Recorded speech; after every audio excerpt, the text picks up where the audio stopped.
Pues mientras van llegando los demás, podemos ir comenzando, ¿no? Para ganarle tiempo al tiempo.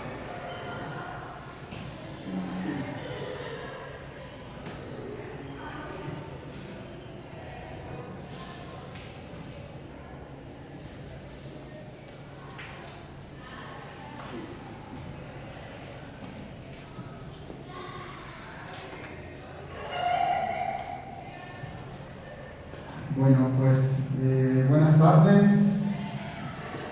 a quienes aquí nos acompañan, amigos, estudiantes y sobre todo a quienes están aquí en la mesa, que se dieron el tiempo para poder compartir y comentar un poco acerca de este libro titulado Un acercamiento al mundo Wixárika, que bueno, tenemos que presentar aquí en la universidad en el marco de las actividades conmemorativas por el Día Internacional de las Lenguas Maternas y también en el marco de una actividad universitaria que estamos haciendo por primera ocasión, que es un festival, el Festival Universitario de las Lenguas de la Diversidad Lingüística, que justo con esta actividad, digamos, es el preámbulo a este festival. El día de mañana continuamos con actividades culturales y lingüísticas y cerramos el viernes con una conferencia magistral en el aula magna. Y bueno, pues quisiera presentar a quienes aquí nos acompañan en la mesa y primero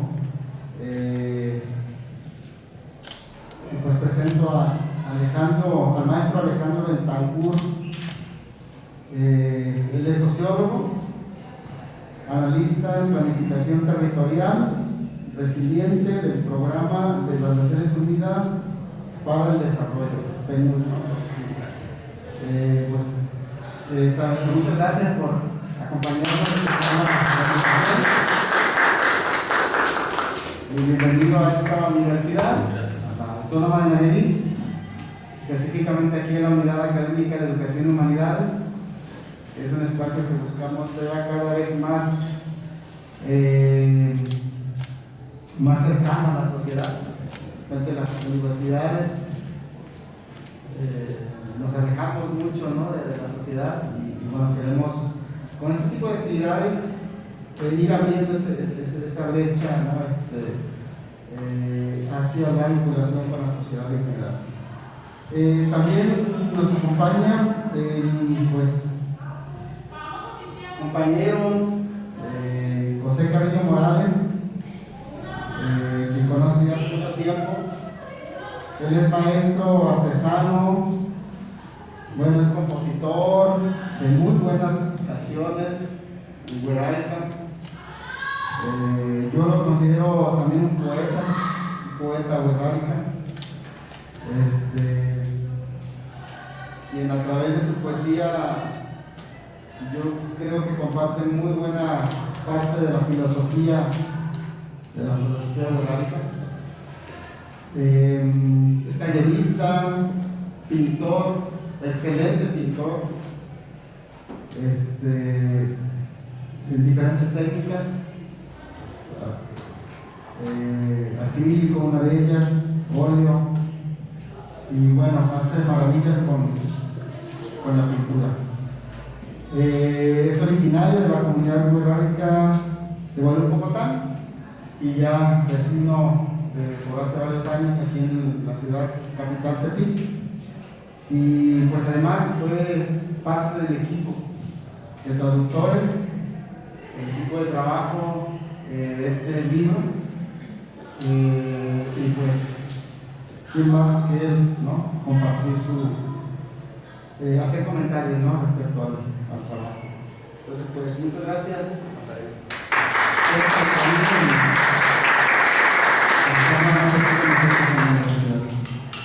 Y bueno, también agradecer la presencia, desde luego, pues al coordinador de este proyecto, a quien dirigió todo el proceso de documentación, de acercamiento, ¿no?, a la cultura Wixárika, y coordinó pues el libro maestro doctorante, ¿no? Ya, José Manuel Villanueva Rodríguez, pues quien está haciendo un doctorado, ¿qué puede decir? ¿Qué exactamente? En la Universidad Autónoma de Zacatecas, además es investigador independiente y gestor cultural aquí en la Monterrey. Pues ya desde hace varios años, no sé, yo desde que te conozco has andado en ese camino. Además, músico, bueno, eras director del coro, ¿cómo se llama? El coro comunitario, coro familiar del Estado. El coro comunitario familiar del Estado. Y pues ahí también pues impulsaron, ¿no? La canción, los cantos también en lenguas originarias. Y bueno, pues muchísimas gracias. Muchas gracias, José Manuel, por acompañarnos. Y ya sabes, aquí también en la universidad tienes tu casa, un espacio, amigos, colaboradores, aliados para lo que estás promoviendo a nivel comunitario, pues allá fuera pues en la sociedad, ¿no? Entonces, pues muchas gracias. Y yo quisiera más bien que comenzáramos este diálogo a partir de la experiencia, bueno, por un lado la experiencia que han tenido en el proceso de elaboración del libro y por otro lado también pues acerca de los contenidos, ¿no? De este libro, para que quienes aquí nos acompañen puedan conocer a grosso modo pues qué vamos a encontrar en este libro, un acercamiento al mundo guaraní. Yo al final tal vez daré igual mi comentario, pero me gustaría más bien que pues, empezara, ¿no? Entonces, les dejo el micrófono y para que empecemos. Muchas gracias a todos los que nos acompañan y los que nos estaban siguiendo en las redes, y luego lo vamos a transmitir también. Para mí es un momento muy especial que la UAN abra sus puertas para este tipo de eventos, sobre todo que nos abra las puertas a los que aún egresados, ¿verdad?, de la universidad, pero pues en el trabajo independiente, como bien mencionas, porque finalmente pues somos parte de este esfuerzo, ¿no? En la UAN egresan miles de estudiantes y no todos son académicos, no todos tienen productos quizás de inmediato, pero sí es importante que la UAN siga, que los siga, ¿no? ¿Qué está pasando con sus estudiantes? ¿Qué está pasando con el desarrollo social de Nayarit, sociocultural? Que es parte como mi lema, ¿no? Trabajando por el desarrollo sociocultural de Nayarit. El coro que se acuerda, Maestro Tutupica, es el coro comunitario en Chipana, que precisamente hace algunos años nos ocurrió algo mágico. Este coro comunitario en Chipana, integrado por niñas y niños de colonias pues, vulnerables de aquí de Tepic, que luego dicen que ellas son vulnerables actualmente. Estuvimos participando en un festival precisamente de este día, ¿no? Del día de ayer, de las lenguas. Por ahí nos salieron las memorias de esos años. Y sucede que atendemos la invitación del maestro Tutupica, y ahí, por primera vez en el que yo veo, era un coro de niños mestizos cantando a un público casi en su totalidad de pueblos originarios. Eran Wixárika y Nayarit, ¿no? en su mayoría, cuando normalmente los eventos son al revés, ¿verdad? Escuchamos, el público es mestizo y vamos a escuchar al ensamble Wixárika o al ensamble Nayarit y algún grupo que viene, inclusive a los de Oaxaca, de otros estados. En esta ocasión fue al revés, y ese fue el impacto, que los niños interpretaron piezas en lenguas, distintas lenguas, algunas en español, pero eran traducciones de danzas tradicionales de algunas otras etnias. Bueno, ese fue un primer momento que nos mantuvo ya desde entonces alineados a este tipo de trabajos. Ahorita rápidamente les quiero comentar que donde ensayábamos con el coro familiar de Nayarit, conocí a nuestro amigo Sana, que es artesano también, ¿verdad? Ahí es al que yo le compraba pues, mis pulseras y de repente platicábamos, ¿no?, sobre situaciones. Y coincidimos en esta parte social que tiene que ver con los desplazamientos, que tiene que ver con las nuevas formas de vida de las familias, de todas las familias, pero que afecta directamente ahorita a las familias, en este caso Wirraritari, porque ellos, su formación tradicional, pues normalmente la transmiten los abuelos. Y cuando los niños ya no viven en una misma comunidad, ¿no?, con sus abuelos, pues se corta esta línea de comunicación. No es lo mismo tener a la abuelita, al abuelito diario, después de la escuela, por ejemplo, a verlo únicamente los fines de semana o verlo únicamente en periodos vacacionales, de vez en cuando. Y eso es una realidad que nos pasa ya casi a todos, pero en el caso de las familias Wirraritari, pues es que no se recibe esta formación tradicional, ¿no? Entonces impacta en que ya no hablan la lengua y que muchas de sus costumbres ya no las siguen o lo peor, que ya no las entienden, ¿no? El sentido de la cosmovisión se trunca.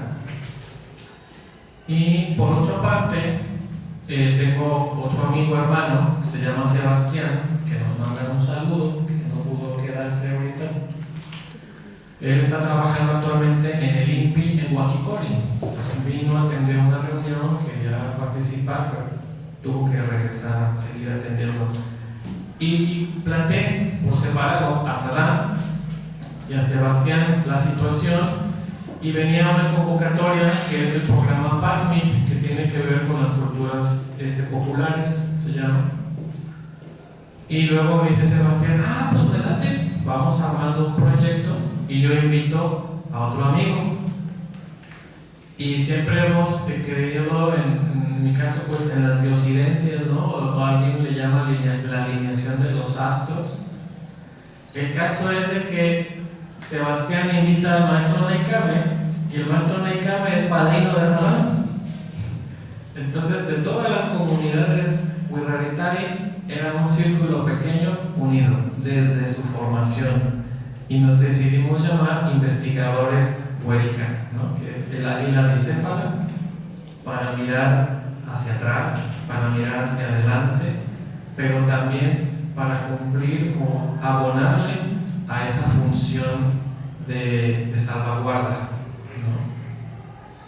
Y bueno, así fue como comenzó, ¿sale? Ahora me gustaría que escucharan aquí al maestro Naikame, que les diga un poquito más y cómo si se animaron a escribir la traducción porque no querían, y luego escuchamos también al maestro Alejandro.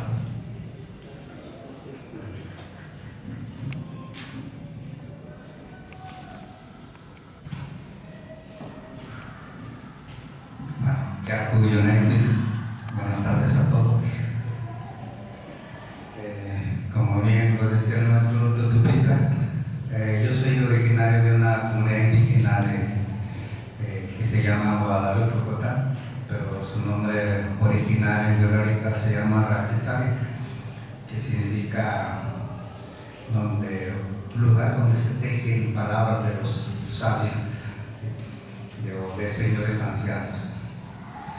Eso significa Ratsisari. Mi nombre es Wirraritari Naikame, que significa semilla germinando.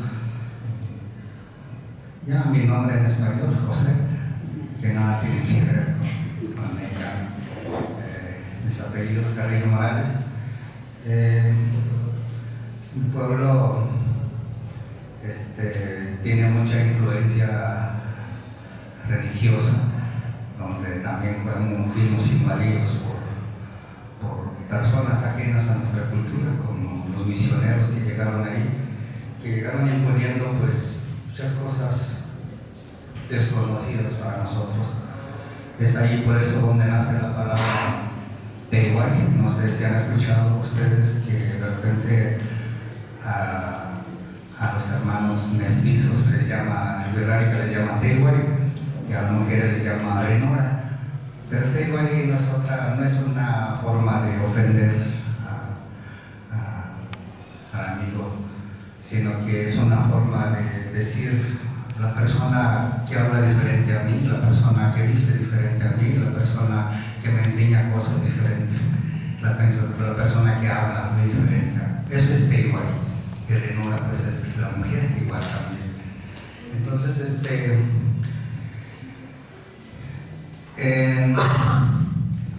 en mi pueblo también tenemos esa mezclanza, esta mezcla de raza mestiza, donde hoy en la actualidad pues hay familias ya que descienden de wixárikas y de mestizos, pero que de alguna forma siguen conservando esa parte por esa influencia que tienen de su papá, tanto mamá, las dos culturas, digámoslo así, wixárika por un lado y el mestizo por un lado, el mestizaje.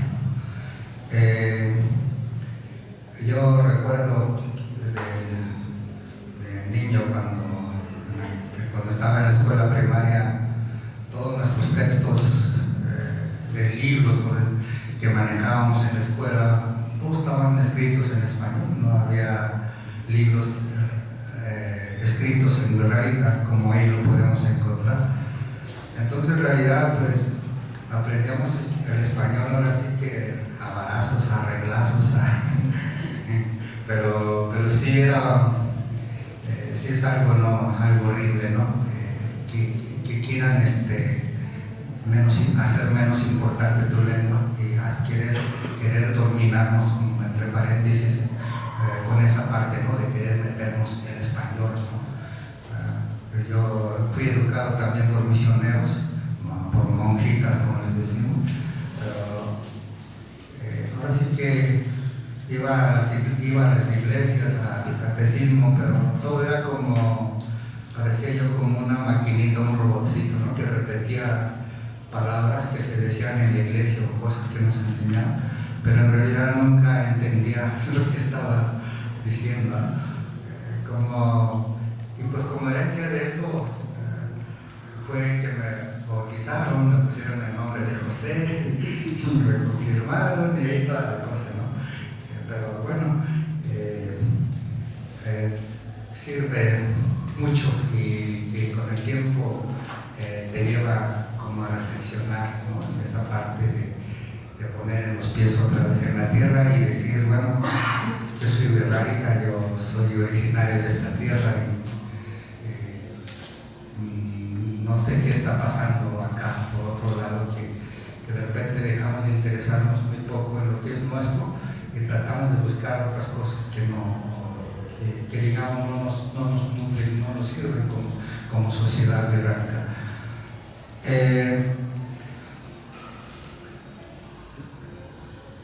Yo a la edad de 20 años empecé a incursionar lo que es el arte wixárika.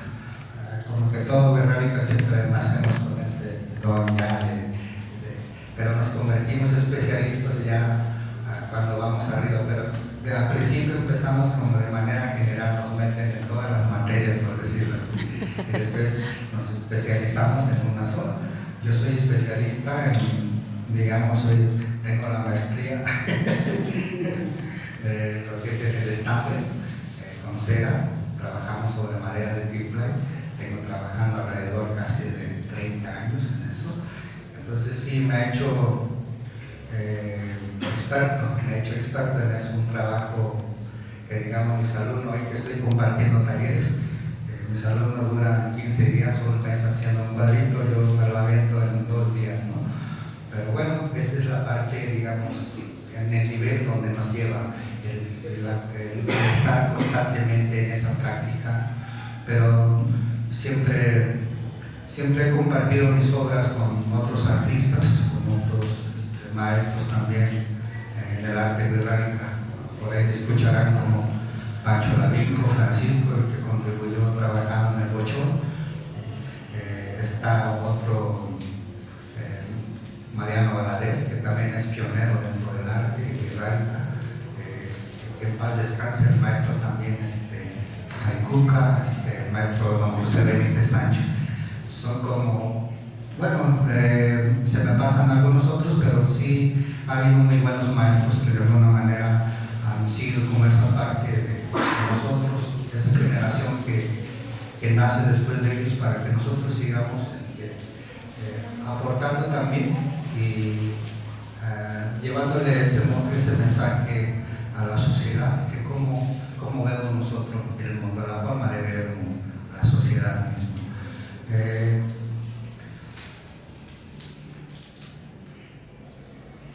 Bueno, lo malo y lo bueno de todo esto es que hoy en las redes existen muchos documentales donde ustedes podrán ver que están entrevistando a wixárikas y de repente los traducen también, pero lejos, a veces me he dado cuenta que lejos de informarte te confunden más, ¿sí? Porque primero, dentro de los wixárikas sabemos como que estamos clasificados en 4 niveles, ¿no? Por decirlo así. Los wixárikas, digamos, lo podría definir así. En el número 1 están los wixárikas, digamos, muy tradicionalistas, que hablan muy poco su lengua, que están siempre metidos, muy arraigados a sus usos y costumbres, que muy poco hablan el español. Es más, ni permiten siquiera que les saques fotografía ni nada. Son los que vas llegando a su rancho y te ven allá y te cierran la puerta. Llegas al ranchito y no hay nadie, ¿no? Entonces, digamos, por ahí decía uno, qué gacho, qué forma de ser así de wixárika, pero no es eso, no es, más bien son, ¿cómo se puede decir? Son esas cosas que se van quedando por todas esas cosas que hemos sufrido tal vez desde tiempos, desde añejos, que se vienen quedando y que nos ha vuelto como una raza ya precavida, que tenemos mucho cuidado dónde nos metemos. Entonces, no se asusten si les cierran la puerta, si van llegando a un ranchito, vuelvan a tocar y por ahí se van a asomar nuevamente.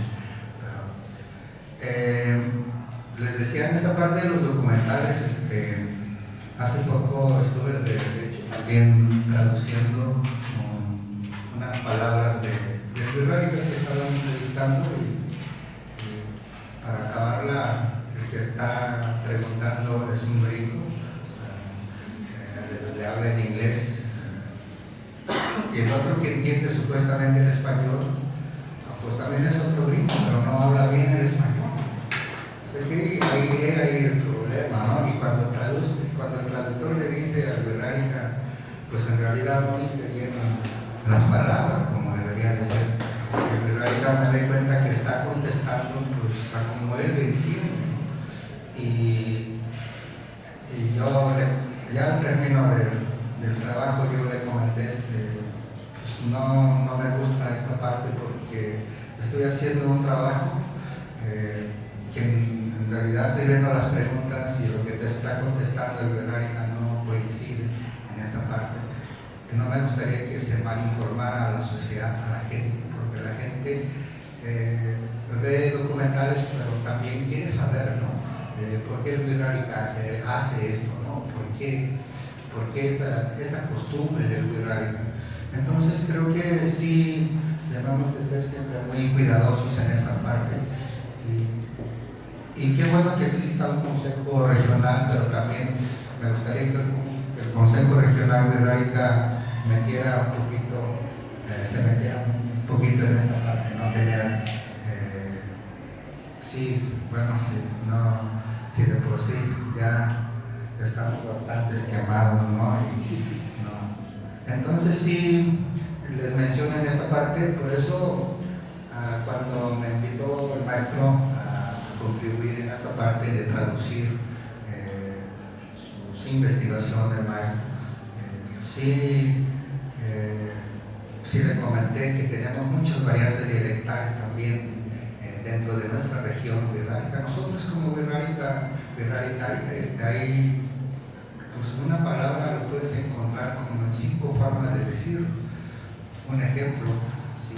El verbo correr. Entonces cuando Bolaño dice Mecate Origua, San Sebastián dice Netaurana, más arriba Nueva Colonia dice Netatarana, los de Tatique o más para acá, los que somos ya de más acá decimos Netanausa, pero se refieren a lo mismo, ¿sí? A correr, ¿sí? Voy a correr, pero todas esas variantes dialectales de repente hemos tenido un problema a la hora de sacar libros para los niños, para educación indígena, donde nos enfrentamos con ese tipo de situaciones, ¿no? Que algunos maestros empiezan a levantar su mano y achicar todas esas cosas y pues sí, bueno, aquí hace falta, digamos, sentarnos y ponernos de acuerdo y decir cuál va a quedar, ¿no? Cuál debe de quedar. Más bien creo que cada libro puede decir, pues es como más para hablantes del estado de Nayarit o Jalisco, ¿no? O Zacatecas, por decirlo así, o Franco, pero sí, como se darán cuenta, no solo lo estoy haciendo yo, se van a dar cuenta que también viene el licenciado Sabino, compañero, y nuestra compañera también, la maestra Lidia, y Sara. Y Sara pueda que hable igual que yo, ¿no? Pero los demás vienen de otras regiones. Entonces el libro sí me platicaban en wixárika que está, me decían muy claramente ellos de que a partir de aquí tú está tu traducción, ¿verdad? Sí. Y este lado ya no se oye igual. Es que sí, en esa parte yo no ayudé y en esa parte sí ayudé, pero sí, finalmente también lo leerá a lo mejor una persona de otra comunidad que no habla igual que yo y me va a entender perfectamente. Pero sí, quise mencionar esta parte de repente de los problemas con los cuales nos enfrentamos a la hora de sacar este tipo de libros. Sí. Y bueno, por último quiero mencionar también pues, que se está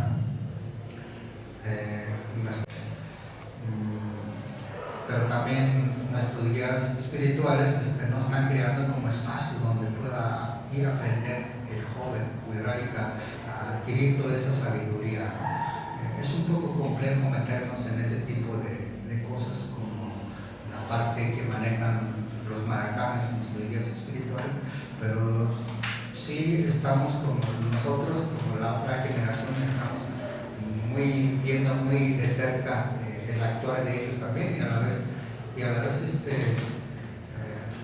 haciéndonos a que no se nos cierren, no se nos pierdan, ¿no? En esa parte. Bueno, quise compartir todo eso a manera de informarles también y esperemos que le den una lectura a este libro que está muy interesante, más que nada está dedicado para aquellos que quieren aprender, está para aprendizaje, para principiar, por decirlo así. Después haremos otro segundo libro, profe, y estoy seguro que el contenido será mucho más interesante. ¿No, Marisa?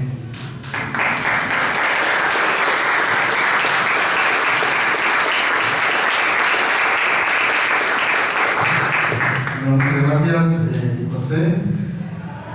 Me cuesta trabajo decirle José, porque siempre digo Chepe.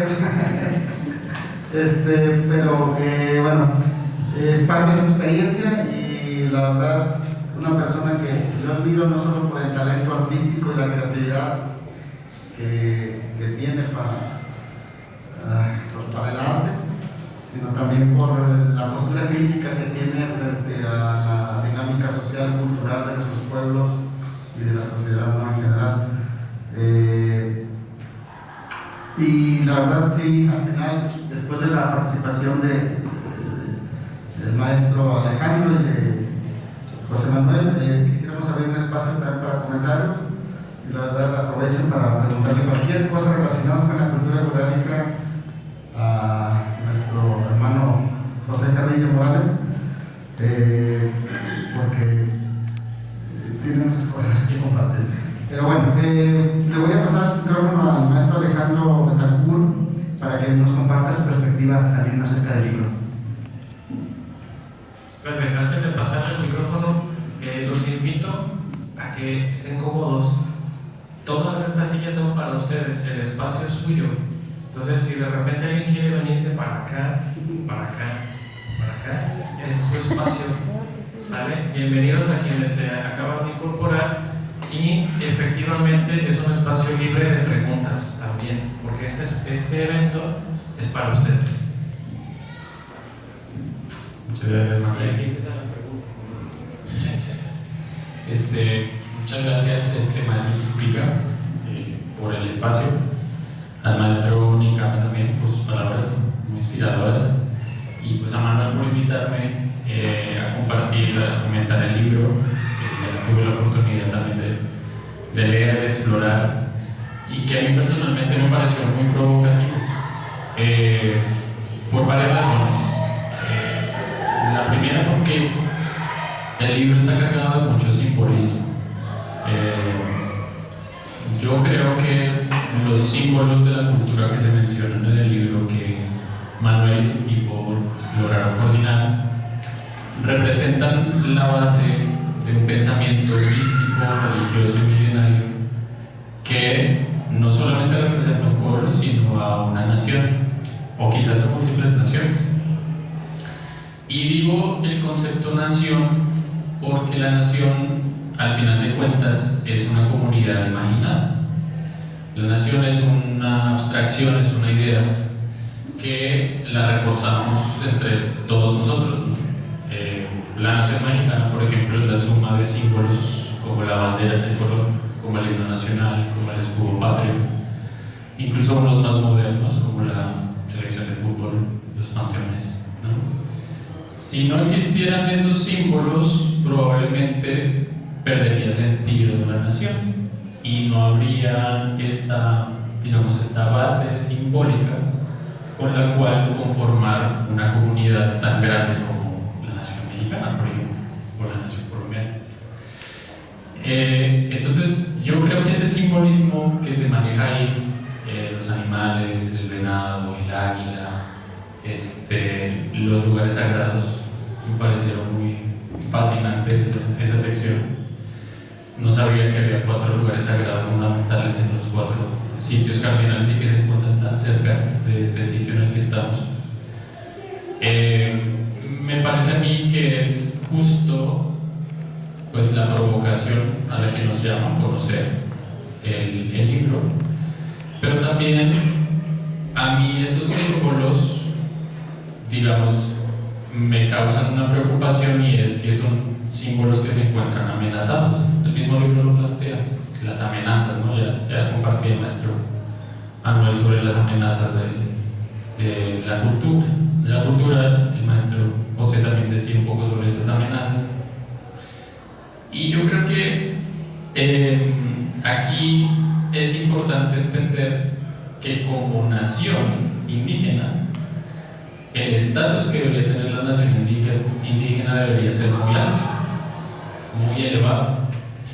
Por ejemplo, bueno, seguramente ya lo saben, pero por ejemplo en Bolivia la Constitución dice que es un estado plurinacional y cada uno de los pueblos se reconoce como una nación y por lo tanto tiene un estatus de nación. Eso significa tener un reconocimiento, digamos, vamos a decir, de alto nivel, una representación de alto nivel en las instituciones políticas, en el Congreso, en el Ejecutivo, etc., que hacen que se refuercen los mecanismos para defender la cultura. Es decir, ellos son los guardianes políticos de estos símbolos que son la base de la cultura.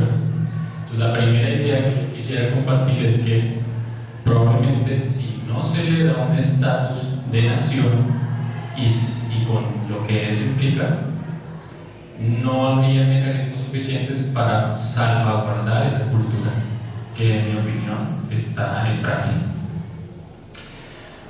Por ejemplo, ahorita nosotros en Colombia, les comparto, tuvimos un cambio de gobierno, un giro hacia la izquierda, voy a decirlo, y eso implicó también darle un estatus mayor o superior a las autoridades indígenas, étnicas, afrodescendientes y campesinas.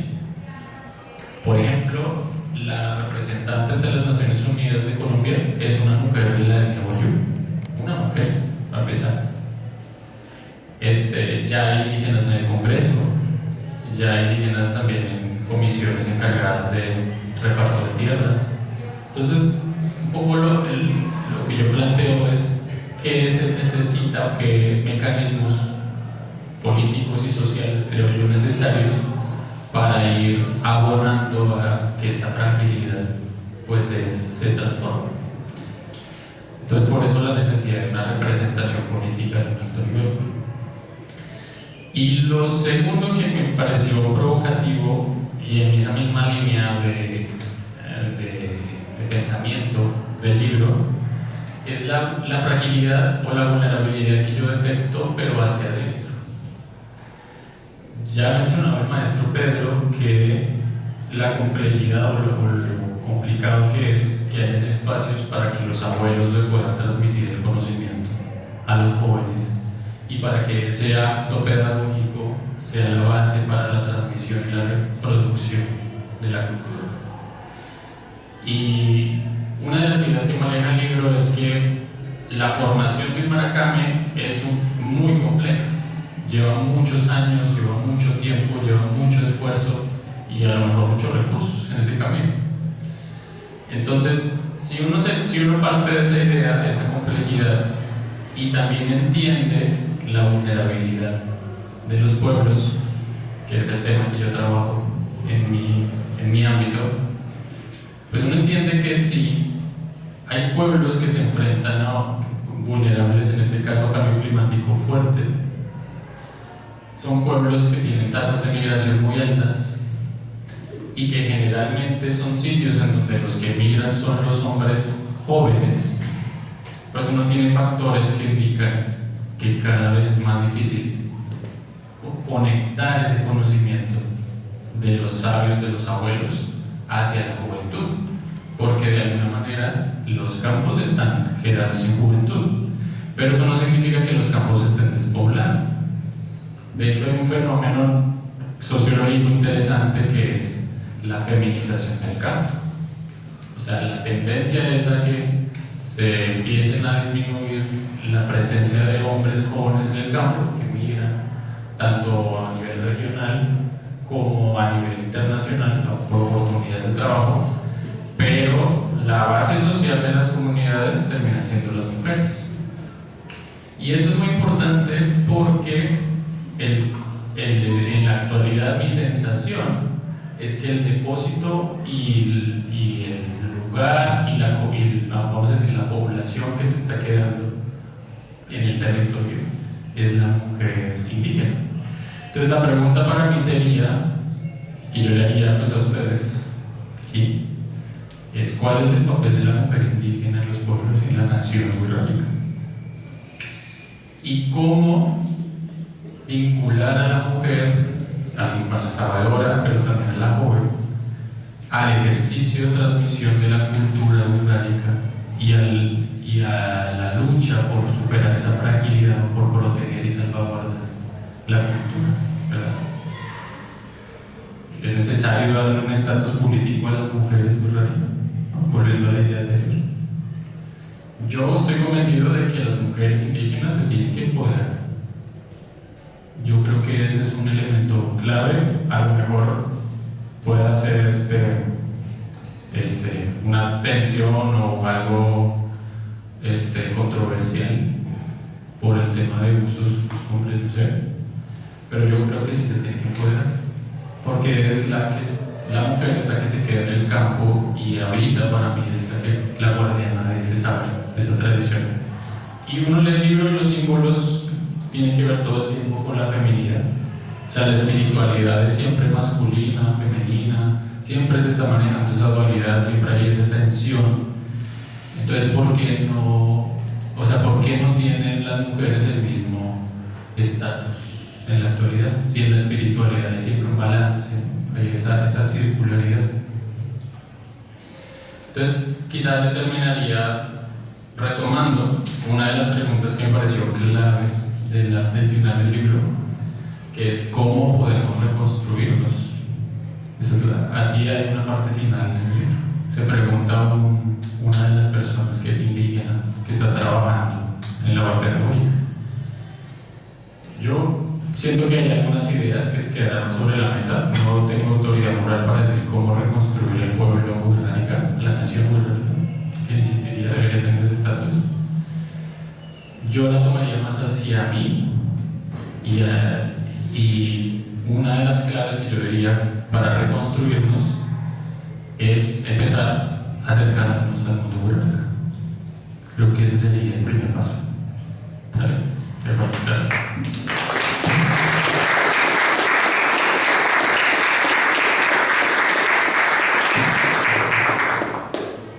No, pues adelante. Gracias. ¿Le gustó?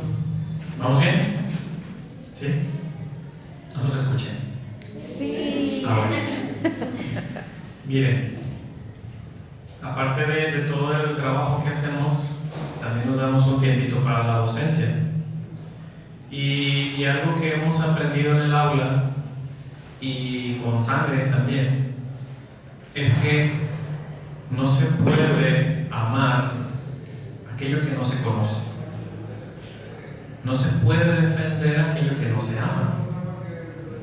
Y por lo tanto, pues hay que conocerlo también. ¿Sí?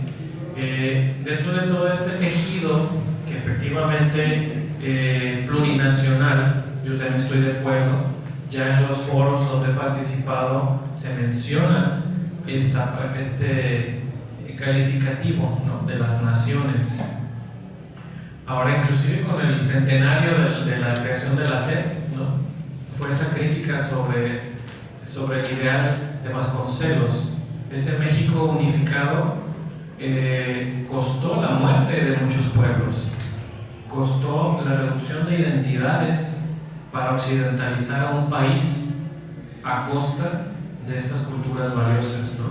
Y hoy que están haciendo, metiendo freno de mano para girar y cambiar el rumbo, pero estamos desarmados, ¿no?, porque estamos en un rezago impresionante en cuestiones de identidad, en cuestiones de respeto, en cuestiones de conocimiento, por esta lógica básica, ¿no?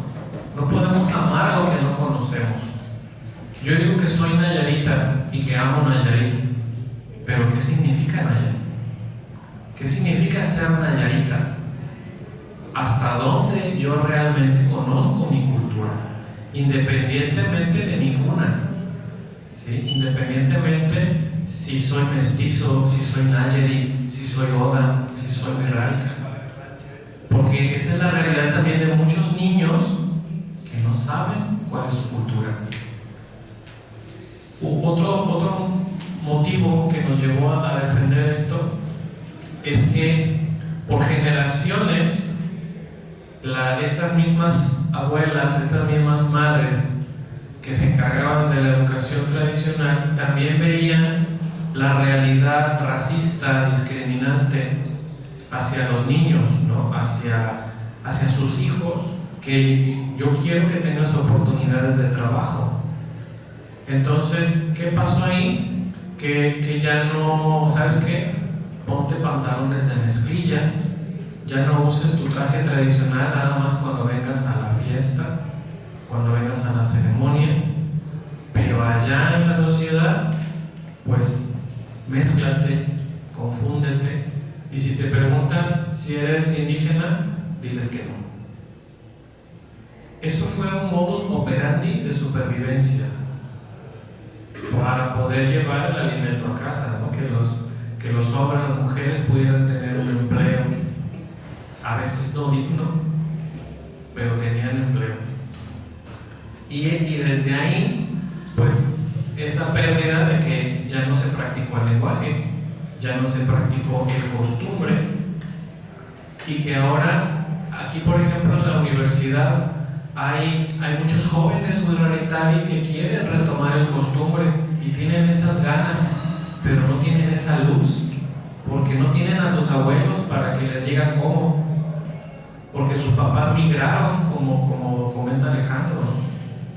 O sea, la situación es compleja, hay muchas cosas, y por eso en las discusiones, porque sí discutíamos bien sabroso, el grupo de investigadores Huérica, yo le decía, ok, este es un primer acercamiento, ese fue el compromiso también, es un primer acercamiento y tenemos información para sacar 3, 4 libros.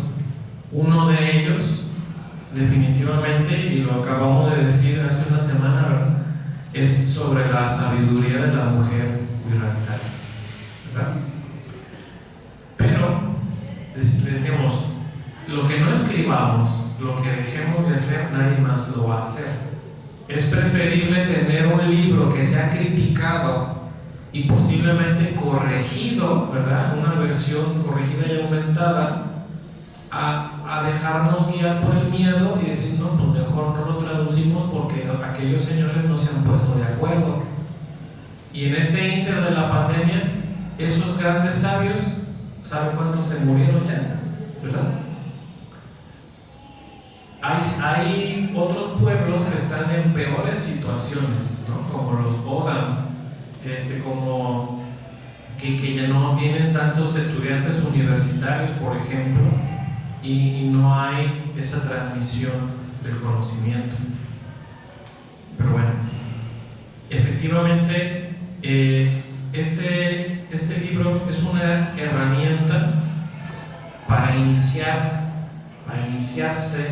en esta aventura de conocer, tanto para el Teiguay, ¿no?, nosotros los de a pie, que tenemos esa curiosidad, que tenemos ese, a veces, compromiso social, compromiso moral, de saber quién soy, quién es mi vecino, ¿verdad? Y aquí puedo leer algo, y qué padre escuchar, ¿no?, que resulte provocativo, ¿no? Porque si estamos incitando a una revolución, quiere decir que tenemos éxito, ¿verdad? Mensajes hay, qué bueno verlo. Entonces, efectivamente, esto tiene que crecer, pero para crecer tenemos que empezar, ¿verdad? El hecho de que ustedes estén aquí, para nosotros es un gran gusto de saber que sí hay gente interesada en saber, en conocer. A veces, mi esposa y yo tenemos una vacilada de que a veces el morbo es lo que nos mueve, ¿no?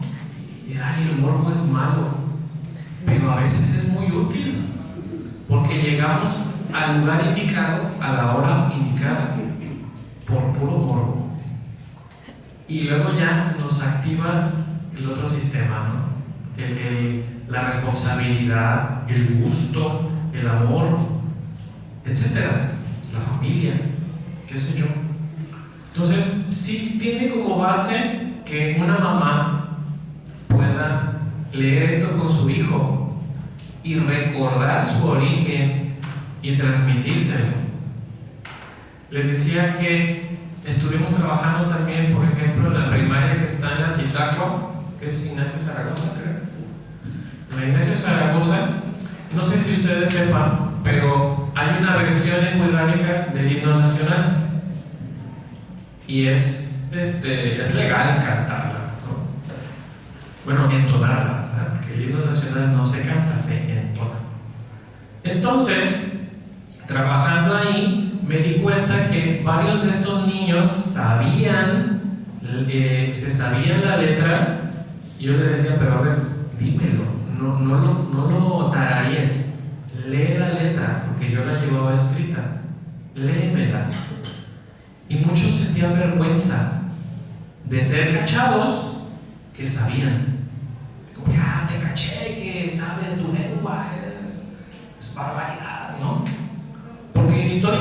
así hemos sido tratados. O sea, en las series de Netflix lo pueden ver.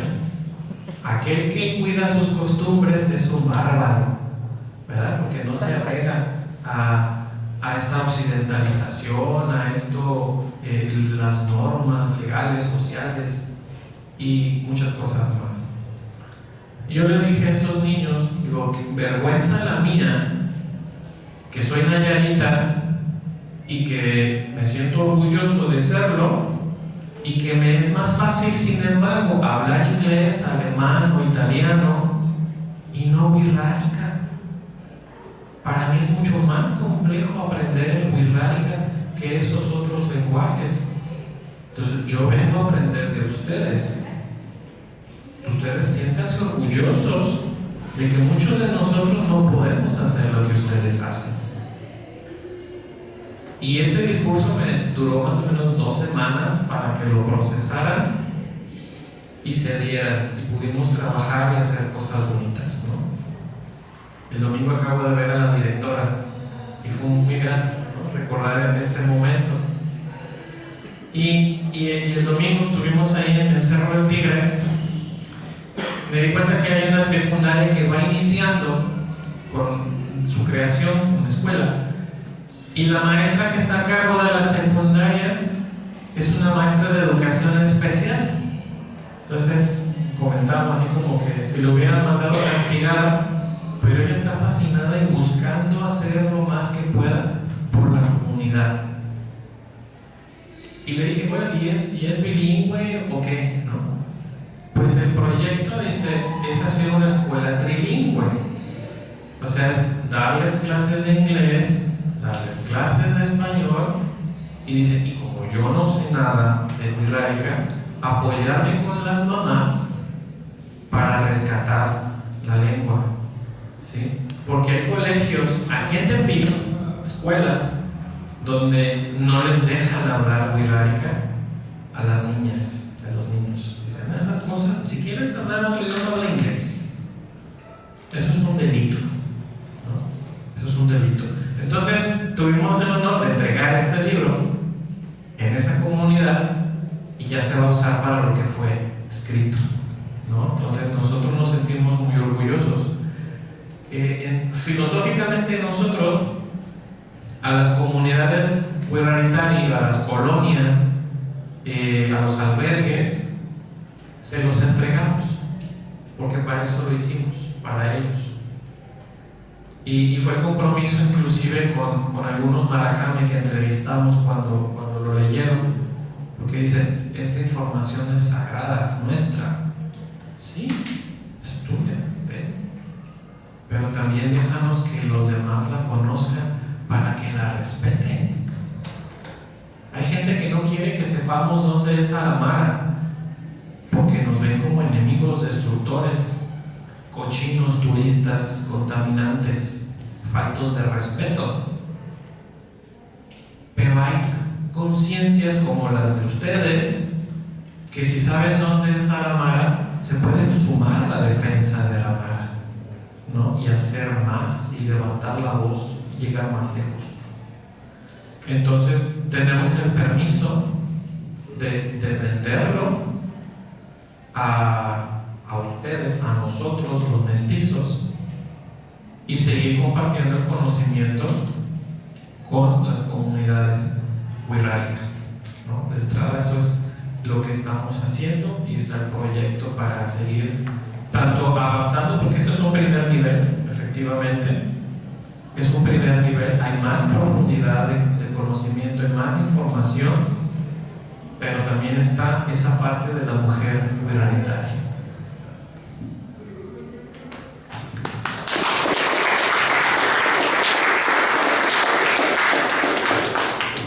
Bueno, pues muchísimas gracias. Efectivamente, el libro nos permite primero acercarnos al mundo wixárika. Realmente ese es el objetivo general, un acercamiento, ¿no? Muy pues didáctico, no es tampoco como para población infantil, sí implica la lectura de un adulto y el acompañamiento de un adulto. Y yo rescato pues que tomaron la buena decisión de hacerlo bilingüe y sumar a seamos bilingües tenemos la posibilidad de hacer dos lecturas casi diferentes, pero con el mismo sentido, ¿no? Y bueno, hay una pregunta que hizo muy interesante del maestro Alejandro: ¿cuál es el papel de la mujer? ¿No? Bueno, tampoco voy a dar una respuesta, pero es una excelente pregunta que hay que reflexionar, que hay que pensar por qué la estamos haciendo, ¿no? Es necesario seguir haciendo esa pregunta: ¿cuál es el papel de la mujer, de las mujeres? Porque hay una diversidad de mujeres dentro del pueblo rural. Y creo que nos permite también a nosotros la posibilidad de tener, bueno, quienes colaboran en el libro, hablar también, ¿no? Desde, seguro dialogaron el equipo, ¿cómo decidieron hablar, ¿no? A través del libro sobre la cultura rural? Que sí, porque estoy seguro que también han tardado en esa decisión, que sí podemos compartir en este material y que no debemos compartir, ¿no? Además de los desafíos de la escritura que ya nos compartió el maestro José, ¿qué variante escribir? ¿Qué sistema de escritura? ¿No? Porque efectivamente no hay una escritura normalizada. Entonces, son decisiones que me parecen interesantes en el marco de un proceso de elaboración de un libro de este tipo. Entonces, la invitación es a que lo puedan conocer y a que lo puedan consultar, y quienes puedan también adquirirlo. Yo nada más por último abriría un pequeño espacio para que el público pudiera hacer comentarios o preguntas, manifestar algunas dudas, aprovechando que tenemos la presencia aquí, pues, del maestro Alejandro, que ya nos explicó su perspectiva, ¿no? Y esta, cómo la lectura del libro le permitió hacer otra lectura, ¿no? Macro, del maestro José Manuel y la del maestro José Carrillo, ¿no? José Carrillo Morales. Entonces quisiera abrir un pequeño espacio para que puedan manifestar ustedes alguna duda, alguna inquietud o algún comentario al respecto. Entonces, pues adelante. Bueno, buenas tardes. Buenas tardes. San Manuel lo conozco desde hace mucho tiempo, a Tutupica, y Alejandro y José, pues poco, muy poquito lo que llevamos de esta conferencia. Definitivamente, la construcción de una nación como México pues tiene una larga historia, ¿no? De un mundo prehispánico a un proceso de conquista, de invasión que sufrieron los pueblos originarios, pues lo hemos visto a lo largo de estos años hasta la fecha, de una dominación desde el punto de vista del mestizo hacia los pueblos originarios, una dominación, una imposición, y lo vemos en términos muy concretos como la educación, incluso en el sistema político que tenemos. Sabemos que ellos internamente, los pueblos, eligen a sus gobernantes tradicionales, pero lo que es el otro estatuto político, pues están supeditados a una figura política que, al igual que la educación, no permite. Cuando estudiamos antropología hace 40 años, estaba mucho de moda, o de que era el tema, era lo de etnia y nación. Ese era el tema de nuestras clases diariamente, en teoría antropológica, en aspectos de teoría de las ideologías, etc. Y recuerdo en el seminario de antropología mexicana, donde aquel famoso libro que se llama, de eso que llaman antropología mexicana, donde se hablaba de toda esta política integracionista del Estado mexicano y que quería convertir, como lo dijo José, a través de la castellanización, a través de la culturación, pues a un indígena que tendría que ser igual como una fuerza de trabajo para el sistema capitalista nuestro, que ya venía desde el siglo XIX. Con las leyes de Juárez se sientan las bases jurídicas para el capitalismo en México.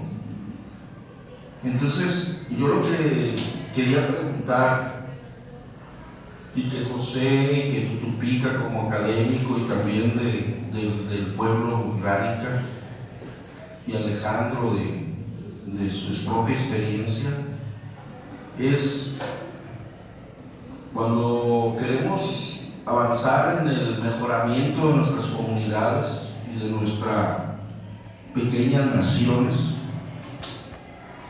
¿qué es lo primero que piensas? ¿Qué problemas tienes que atacar? La educación, lo sabemos, la educación es importante. ¿Qué tipo de educación queremos que nuestros niños en los albergues del INPI queremos que se dé? ¿Qué tipo de educación? Pero también pensamos en la educación en la familia. Ese niño que va a Vericuta, que va a Aramara desde a cumplir sus 5 años primeros, es importantísimo para la formación identitaria, ¿verdad?, del niño laico. Pero sí es importante aquí verlo, bueno, qué tan importante es seguir interviniendo en las leyes, en los decretos, en los reglamentos, en el reconocimiento, como que seguimos como que recibiendo dádivas del Estado paternal, del Estado dominante, a decir ahora sí, así como le dijeron a las mujeres, ahora sí puedes votar, ahora los grupos indígenas, ahora sí tienes tu libro en Rárica, en Cora, en Nayeli. Entonces, a mí me gusta mucho esto de la multinacionalidad. Yo creo que sería una lucha muy fuerte que tendrían que dar los grupos originarios de México, en que la Constitución también, además de ser una nación pluricultural, multiétnica y plurilingüe, sea multinacional. Creo que sería un gran avance. ¿Por qué? Porque para ser una nación, acuérdense que tenemos que legitimar un territorio, un idioma, unos usos y costumbres, una tradición. Entonces, por un lado está la parte jurídica, que tenemos que seguirle dando por ese lado, pero por otro lado es la propia dinámica que deben asumir las propias comunidades organizadas, porque no, de otra manera no se puede. Si no se organizan los pueblos originarios y hacer un sistema democrático interno de participación, pues yo no veo un futuro para los pueblos originarios en ese aspecto, ¿no? Entonces, pero la pregunta es eso, ¿en dónde yo veo el primer problema que quiero atacar? ¿En dónde en dónde se está haciendo en Colombia, en Bolivia? ¿En dónde están atacando? Porque sí, yo veo a las mujeres rurales bien empoderadas, en donde quiera que andamos, ahí son las que se mueven, en Zitácuaro, gobernadoras, vicegobernadoras, también han tenido en las artesanías, en el arte popular, ahí están las mujeres siempre presentes.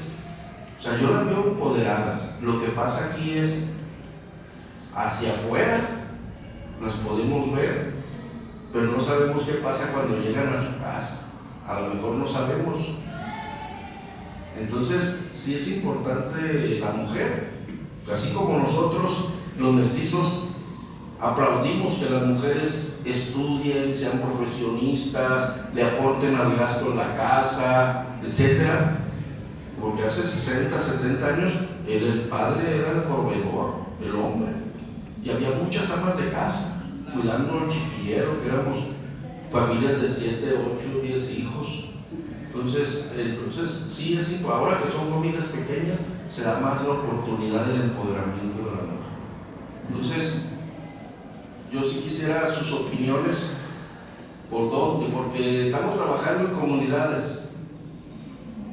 Acabamos de empezar en Guaynamota, acabamos de empezar en San Juan Bellotán, en Jesús María, en algunos pueblos, a trabajar programas de educación no formal, vamos a llamarle a los psicomuseos, proyectos de educación no formal. Pero también tenemos que saber, los que impulsamos esos programas, pues cuál es la opinión, ¿verdad?, de los propios grupos. Y decir, no, tenemos que darle por aquí, por acá también, la tierra, los programas agrícolas, ganaderos, acuacultura, todo lo que ahorita ofrece el Estado, pues lo que queremos al final de cuentas es mejorar la calidad de vida y combatir el rezago, combatir la corrupción, combatir la vulnerabilidad de los pueblos, ¿no? Entonces, ahí lo dejo ya, no terminaría. Me vas a invitar a un conversatorio ese tema específicamente. Vamos a dar una ronda de preguntas y comentarios para luego contestar a esa pregunta difícil que nos acabamos de hacer.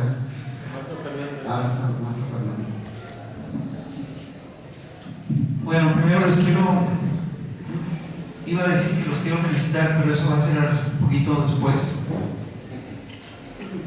De todos modos, sí los felicito. Hay una publicación que tiene como un mes, poco más del mes, que conseguí después de un sueño, que se llama Barrio Boy. Es un libro de un escritor estadounidense carcogotense, porque cuando este señor que se llamaba Ernesto Galarza nació en 1905 en Jalcocotán, cuando tenía 6 años, tengo entendido, se lo llevaron a Sacramento, California, y allá lo metieron a la escuela, hizo su carrera, llegó a tener un doctorado en filosofía, escribió algunos libros, entre ellos de los más importantes es este que se llama Barrio Boy, que en español la SEP le puso el nombre Traspasando Fronteras, y en la colección de SEP 70 lo publicó en esa década de los 70, que no lo he podido encontrar en ninguna biblioteca. Pero ahí en ese libro, en lo que le he podido pescar, porque viene en inglés, dice que ahí se realizó el fenómeno de la aculturación, y pues lo he estado leyendo,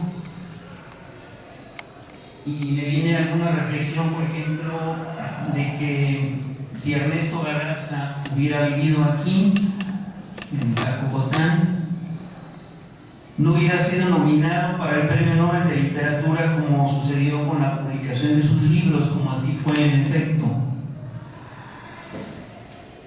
Y por otro lado, aparte de esa situación, tengo una amiga en una de las colonias de clase media de aquí de Tepic, que me platicó en alguna ocasión que había invitado a una amiguita de la sierra, no sé exactamente de qué población, que la invitó a que viniera aquí a Tepic.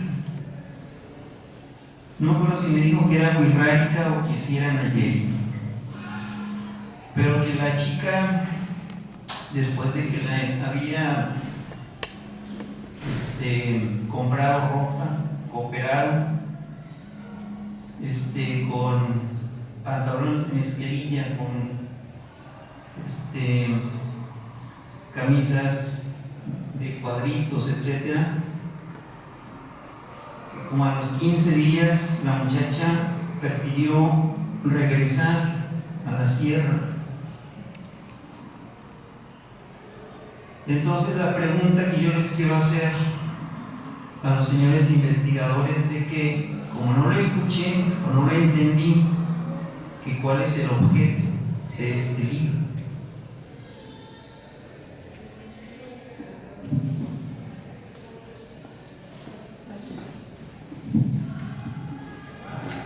¿Alguien más? Al azar. Gracias,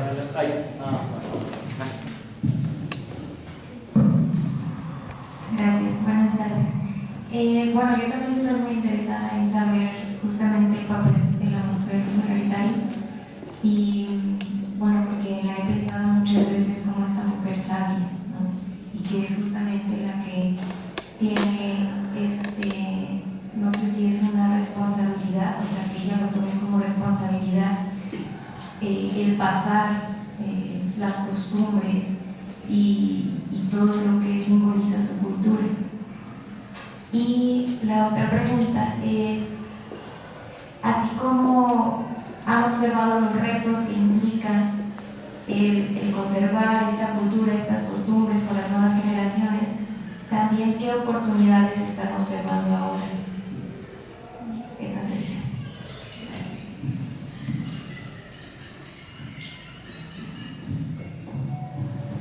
Pues no sé si hay preguntas que a lo mejor hay una que sí toca cuál es el objeto de este libro, y de los demás pues están abiertas, no sé, posibilidades de contestar.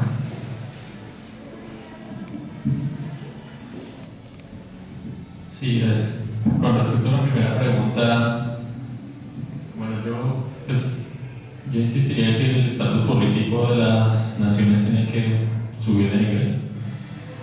Y quizás el problema más relevante que yo diría es aquí, es compartido en quizás toda la América Latina con los pueblos originarios, es la seguridad de los pueblos originarios, es la seguridad de las naciones.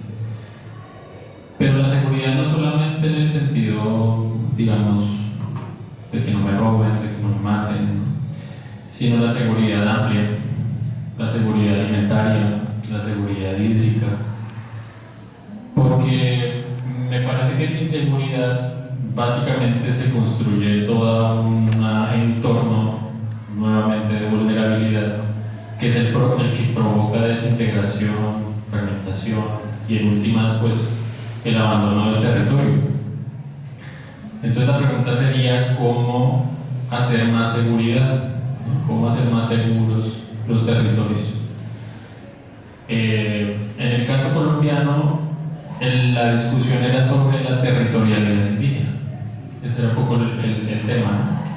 Y la discusión sobre el territorio era fundamental porque básicamente el espacio geográfico de las naciones indígenas estaba fuertemente amenazado por diversos factores, incluido crimen organizado, pero también ya se estaban traslapando territorios étnicos con comunidades campesinas e indígenas y afrodescendientes. Entonces ahí estaba un poco la tensión y la complejidad de cómo solucionar un problema territorial cuando tienes diferentes pueblos viviendo en zonas geográficamente parecidas, ¿no? Pues la solución era un poco reconocer que el uso del terreno, del suelo, ha sido históricamente diferente, reconocer la necesidad de que el territorio crezca. Eso es importante porque a veces se cree que el pedazo de territorio que a lo mejor le corresponde a un pueblo es el que le corresponde suficiente, pero no entendemos que los pueblos son dinámicos, que crecen, que hay una demanda de tierra más grande, ¿no? Entonces ahí empiezan nuevamente discusiones sobre, bueno, entonces hay que repartir tierras, hay que agrandar, hay que proyectar el desarrollo urbano de los territorios más amplios, ¿no? Entonces ahí se plantean unos retos si tú te fijas, ya empieza a crecer en términos de complejidad, ¿no? Porque tú ya empiezas a ver múltiples variables que, bueno, en políticas públicas tú la entiendes como las variables del desarrollo, ¿no? Servicios, infraestructura, tierra, ¿no? Pero que inevitablemente tienen que estar salvaguardadas sobre una institución, sobre una institucionalidad. O sea, es necesario que la política pública reconozca esa territorialidad indígena y sus retos y digamos, el componente, diría yo, material necesario para que lo espiritual y todo lo demás pueda persistir. Ahorita volviendo pues esta discusión de las naciones, o sea, preguntémonos por ejemplo qué tanto peso tiene la nación mexicana frente a las otras naciones.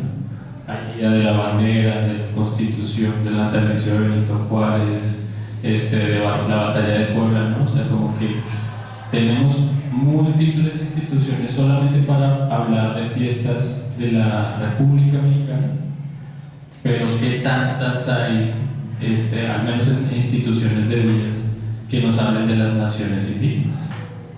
O sea, creo que hemos entendido que estas semanas estamos celebrando el Día Nacional de la Lengua Materna, pero aparte de esas, ¿cuántas más? Entonces yo siento que ahí hay una inequidad institucional. Y yo considero que, o sea, el tema indígena no se le puede dejar solamente al INPI o al bienestar.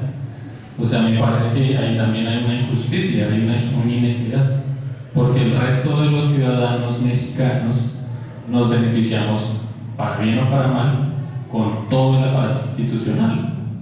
O sea, siento yo que para el mestizo tenemos todo, ¿no? Bienestar, agricultura, trabajo, ¿no? Entonces yo les preguntaría a ustedes qué tanto esas instituciones que a nosotros de alguna manera nos benefician también están allá metidas, ¿no? Entonces el Estado tendría que estar con toda su ingeniería, con todo su poder, con las naciones, así como está con la demás población. O sea, tendría que volverse un ejercicio de justicia política. Y tal vez terminaría diciendo que yo comparto la postura de que a veces esperamos todo el Estado. O sea, yo entiendo, yo también soy crítico de esta visión paternalista, pero esto es personal. Yo creo que el Estado se tiene que replantear. O sea, yo creo que el Estado también se tiene que empezar a formar como la suma de todas las partes que integran una nación. O sea, nosotros también somos Estado. Nosotros también conformamos ese Estado, o deberíamos por lo conformar.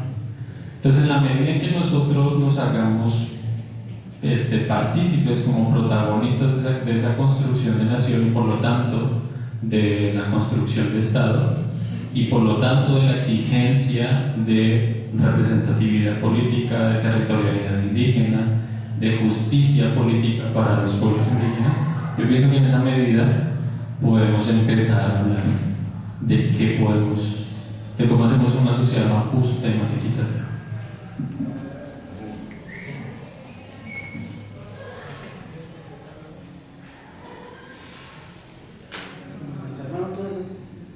Bueno, rápidamente, el objeto del libro, sí lo dije. Voy a leer aquí el resumen que viene. Este trabajo de investigación ha sido inspirado por niñas y niños de origen wixárika que por diversas circunstancias del mundo actual, como son la migración y el desplazamiento de las familias, no cuentan con sus abuelas y abuelos, como marca la tradición, para enseñarles sobre costumbre. Esperamos poder aportar a la preservación de la cultura wixárika de generaciones del siglo XXI y continuar creciendo juntos a lo largo de este camino. Esta es la reseña aquí en la contraportada. Y mencioné pues que es precisamente una herramienta para que las mamás, los papás puedan hablarlo con sus hijos, que puedan recordar y reforzar su identidad y transmitirla. Esto está en español y está en wixárika. Pero también es una herramienta para el resto de nosotros que queremos conocer sobre el mundo wixárika y por lo tanto llegar a amarlo, ¿no? Y llegar a fortalecer nuestra propia identidad como nayaritas. Entonces es una primera semilla de este equipo de investigadores wixárika, ¿no? Porque mira, está bien delgadito. Es una primera semilla y es provocativa, que lo dijo el maestro Alejandro. Y entonces estamos incitando a querer saber más, ¿no? Respecto a la sabiduría, estamos ciertos de que toda mamá es razón de que estemos aquí, ¿no?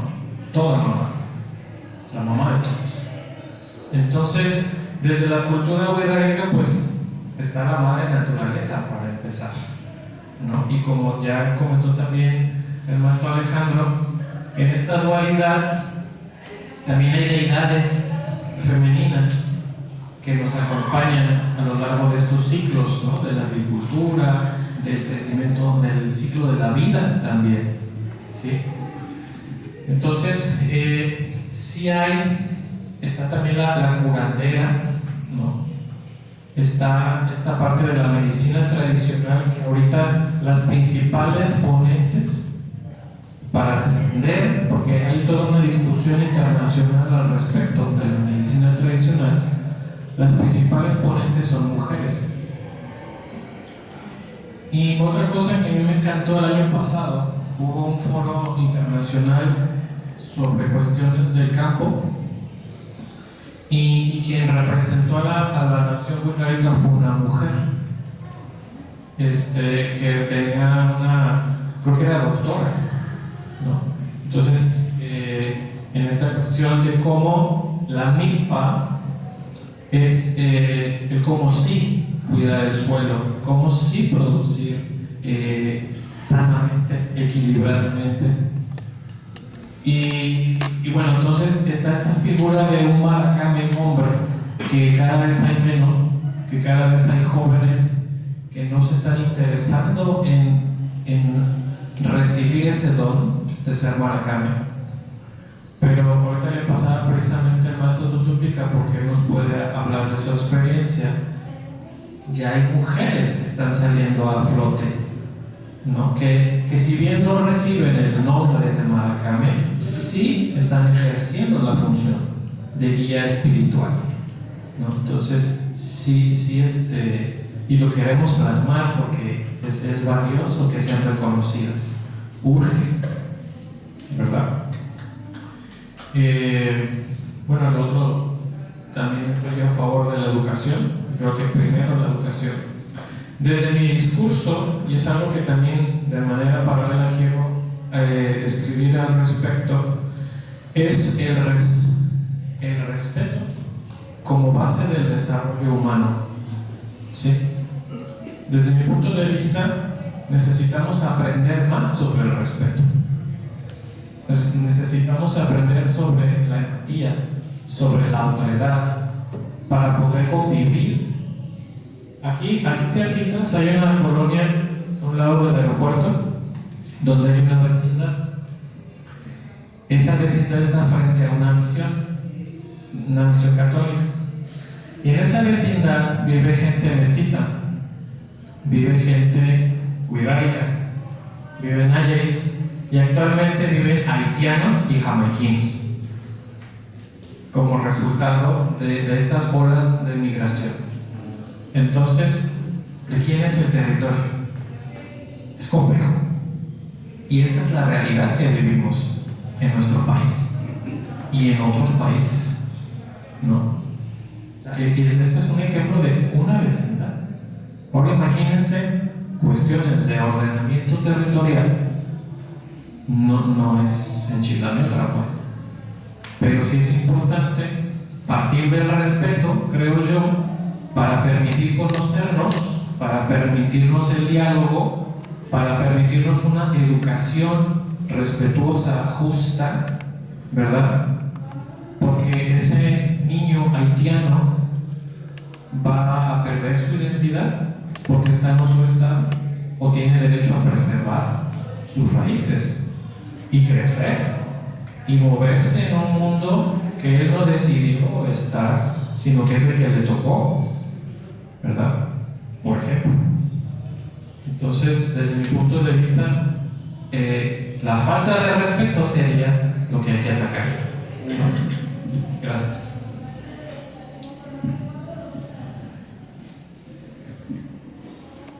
Dentro de nuestros pueblos existen aún en la actualidad muchos problemas que muchas personas, hermanos también guerreritarios, tal vez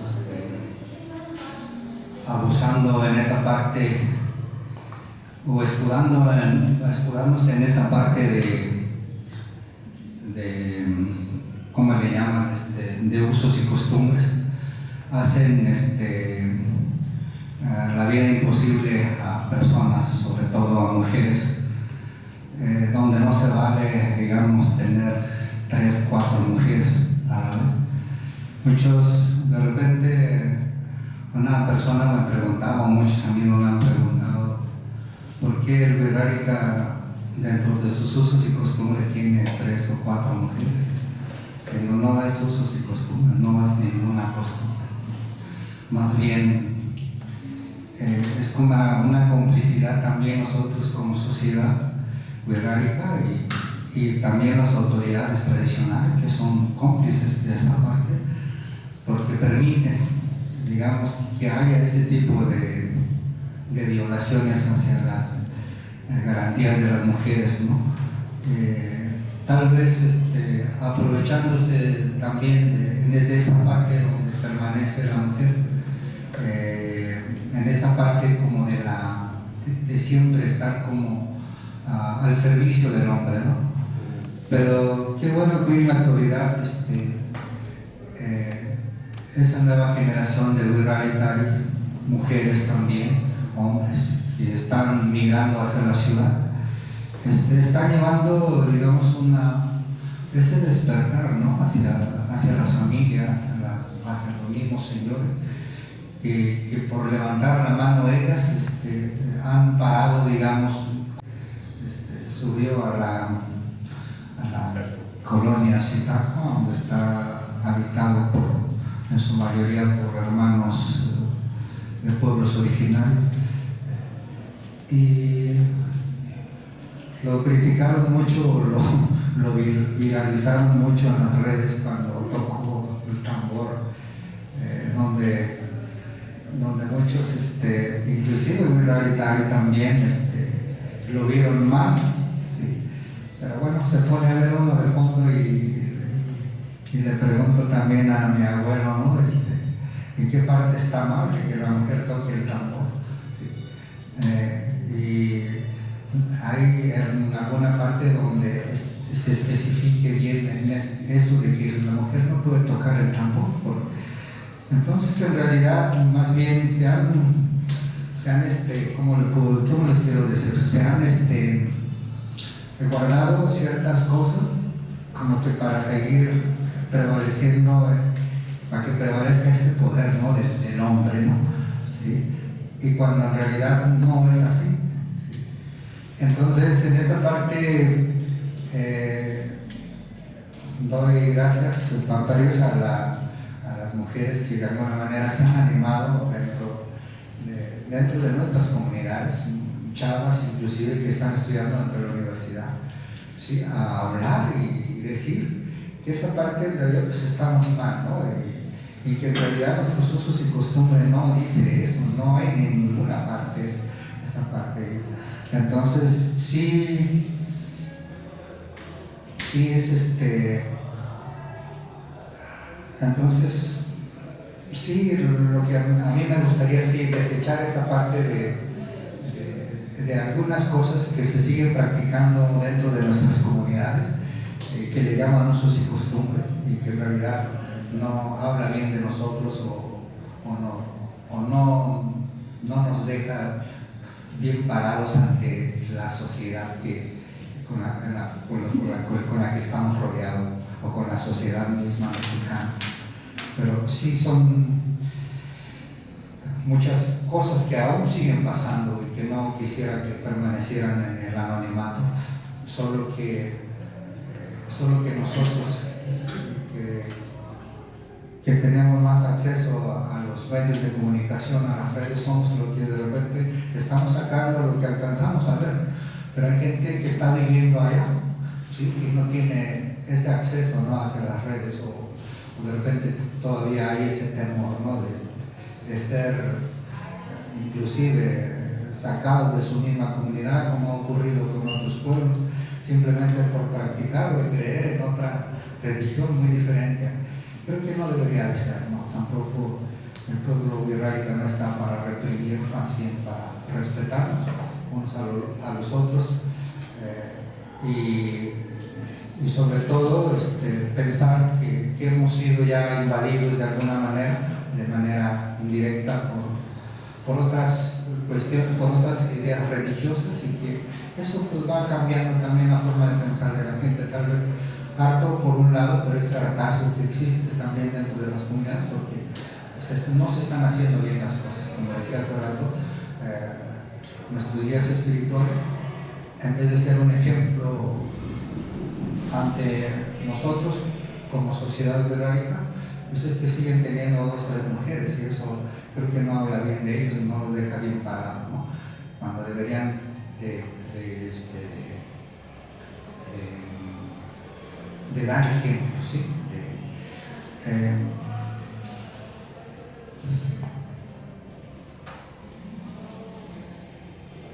El objeto de este libro pues es precisamente también, pues, pensando, como dijo el maestro, se están perdiendo muchos valores dentro de esta nueva generación, sobre todo los jóvenes.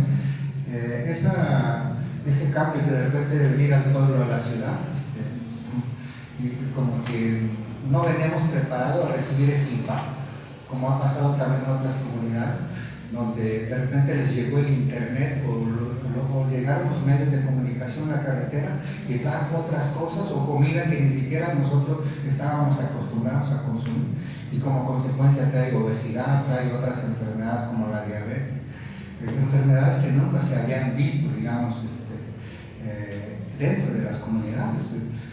Sí es cierto que el wixárika es muy resistente, pero hoy en la actualidad ya no es tan resistente, porque ya hemos sido bombardeados por toda esa comida chatarra, digamos así. Entonces son muchos factores que también han mermado la salud del wixárika, y pues que como consecuencia, pues también hay esa generación dentro de las ciudades que se acostumbran más a ese estilo de vida, que según para ellos es cómodo, ¿no?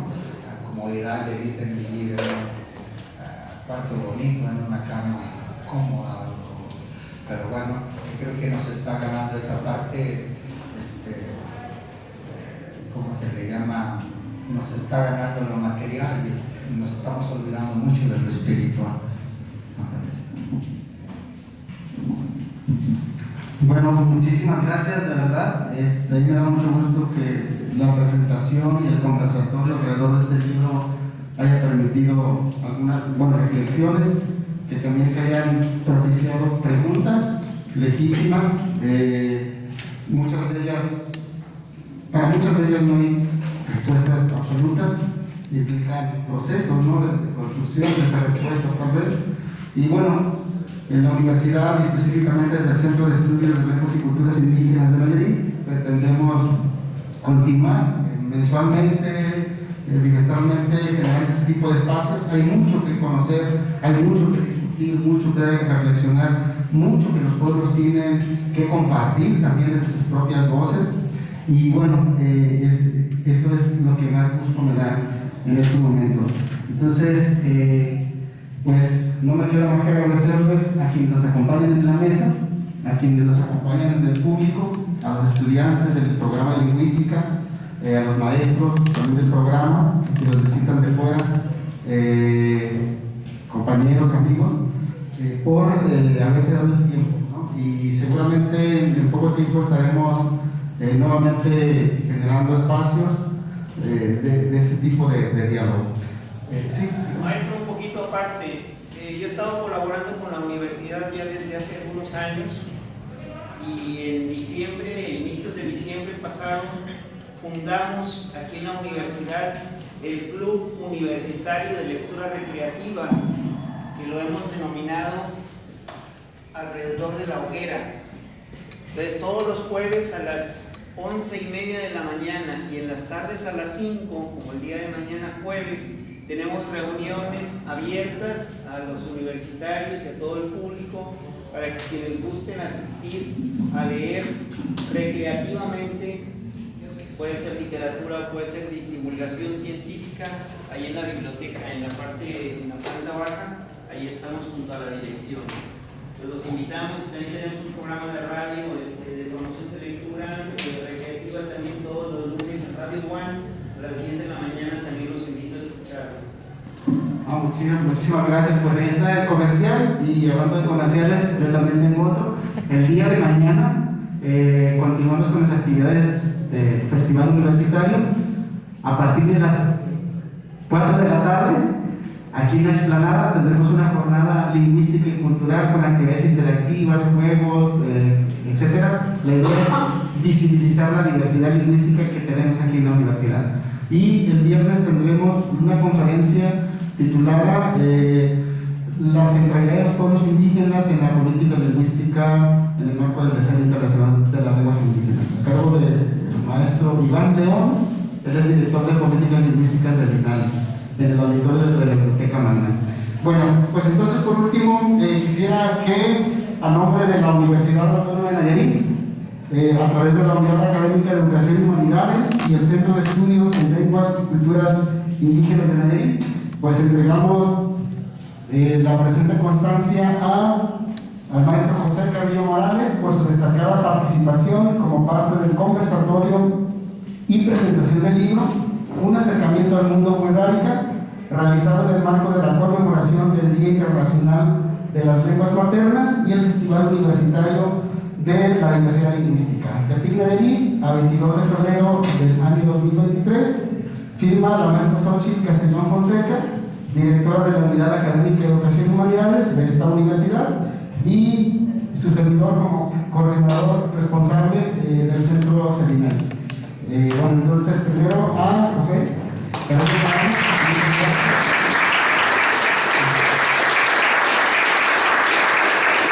Y en el mismo sentido al maestro José Manuel Villanueva, también.